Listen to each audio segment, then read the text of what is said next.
আসসালামু আলাইকুম রহমতুল্লাহি ওয়া বারাকাতুহু। আলহামদুলিল্লাহি ওয়াহদাহু ওয়াসসালাতু ওয়াসসালামু আলা মান লা নাবিয়্যা বা'দাহু। আউযু বিল্লাহি মিনাশ শাইতানির রাজিম। বিসমিল্লাহির রহমানির রহিম। বাবু খুতবা বাদাল ঈদ। আজকের বক্তব্যের বিষয় হলো ঈদের সালাতের পর খুতবা সম্পর্কে। ঈদের সালাতের পর খুতবা সম্পর্কে আমি যে হাদিসটি তেলাওয়াত করেছি সূরা বুখারী প্রথম খণ্ড পর্ব ১৭ অধ্যায় ৮ হাদিস নম্বর ৯৬২। হাদিস নম্বর ৯৬২।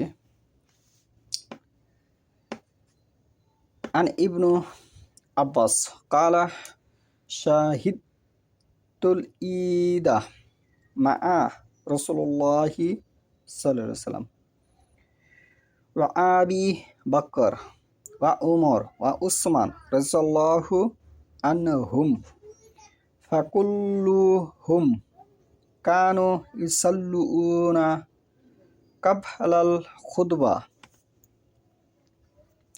ইবনু আব্বাস রাদিয়াল্লাহু আনহু হতে বর্ণিত। ইবনু আব্বাস রাদিয়াল্লাহু আনহু রাসূলুল্লাহ সাল্লাল্লাহু আলাইহি ওয়াসাল্লামের ছোট চাচা, তিনি একজন বিশিষ্ট সাহাবী।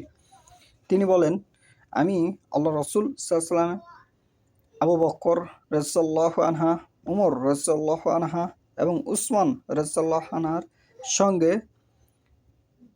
সালাতে হাজির ছিলাম, মানে যেটি উপস্থিত ছিল সে। সকলেই খুতবার আগে সালাত আদায় করতেন।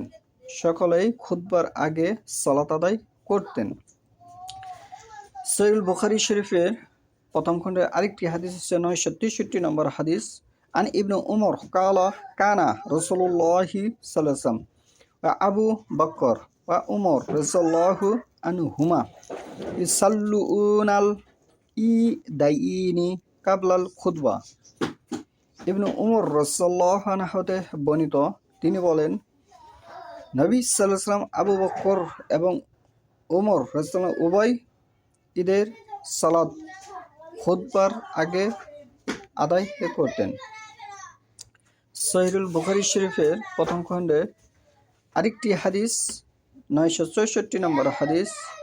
আন ইবনু আব্বাস আন্না নবী সাল্লাল্লাহু আলাইহি ওয়াসাল্লাম সাল্লা ইয়াউমাল ফিতর রাকআতাইনি লাম ইউসাল্লা কাবলাহা ওয়ালা বাদাহা সুম্মা আতান নিসা মাআহু বিলালুন ফাআমারাহুন্না বিসসাদাকা ফাসআলনা ইলকিনা তুলকিল মারআতু খুরসাহা সিখাবাহা।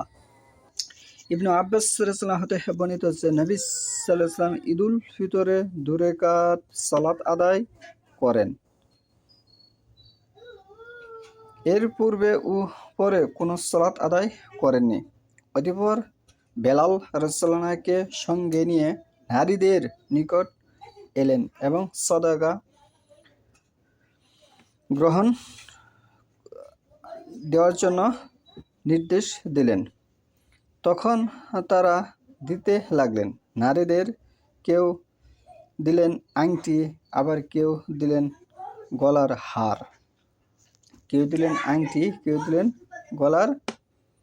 হার, খুরসাহা সিখাবাহা। সহিহ বুখারী প্রথম খণ্ড আরেকটি হাদিস হচ্ছে ৯৬৫ নম্বর হাদিস। বারা ইবনে আসিফ রাদিয়াল্লাহু হতে বর্ণিত, তিনি বলেন, নবী সাল্লাল্লাহু আলাইহি ওয়াসাল্লাম বলেছেন, আজকের এ দিনে আমাদের প্রথম কাজ হলো সালাত আদায় করা। অতঃপর আমরা ফিরে আসব এবং কুরবানি করব। কাজেই যে ব্যক্তি তা করল সে আমাদের নিয়ম পালন করল।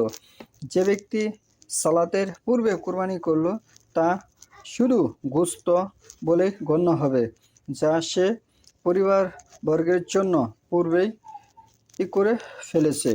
এতে কুরবানির কিছুই নেই। তখন আবু বুরদাহ ইবনু নিয়ার রাদিয়াল্লাহু আনহু নামক এক আনসারী বললেন, হে আল্লাহর রাসূল, আমি তো জবাহ করে ফেলেছি।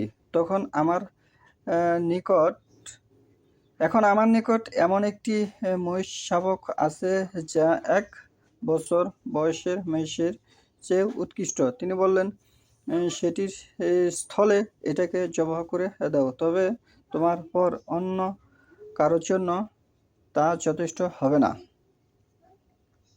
তা কি হবে না?